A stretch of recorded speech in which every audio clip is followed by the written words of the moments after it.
Ida-B-Wells, a courageous voice of civil rights. In February 11, 2019, the street once known as Congress Parkway officially became Ida-B-Wells Drive. In almost 100 years after her death, she must have done something great to earn such an honor. And her works still matter today because the best way to understand Lynch during her time is through reading her essays.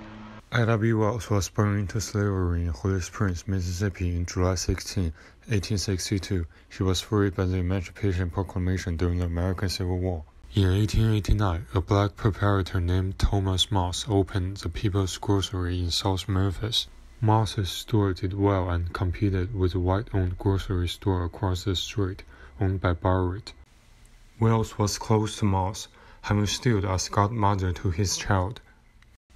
March 2, 1892, a young black boy named Harris and a white boy named Hurst got into a fight.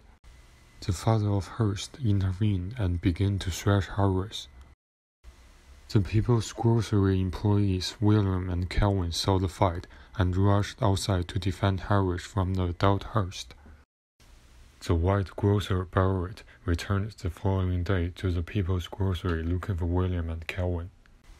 Angry about the previous day's conflict, Barrett responded that blacks were thieves and hit Calvin with a pistol. March 9, 1892, 75 men wearing black masks took Moss, William, and Calvin to 1 mile north of the city and shot them dead. After the lynching of her friends, Wells wrote in Free Speech and Headlight urging blacks to leave Memphis altogether. In the same year, Wells published her research, Lynch Law in All Its Phases. Wells concluded that armed resistance was the only defense against lynching.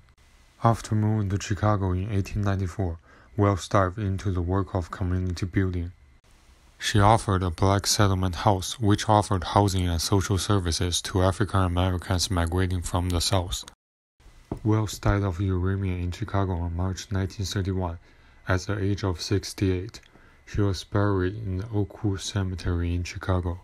I think that Chicago should feel an enormous sense of pride to be called home for somebody who made such an impact on our country. Michelle Duster is Wells' great-granddaughter and author of 2 books about her life and letters. Sitting in front of her great-grandmother's desk at the DuSable Museum, she notes she was born a slave in 1862, but turned the murder of personal friends in Memphis into a consuming passion to expose the horrors of lynching in 19th century America. In her lifetime, she battled sexism, racism, and violence as a skilled writer. Wells also used her skills as a journalist to shed light on the conditions of African Americans throughout the South. With her writings, speeches, and protests, Wells fought against prejudice no matter what the potential danger she faced. She once said, "I feel that one had better die fighting against injustice than to die like a dog or a rat in a trap."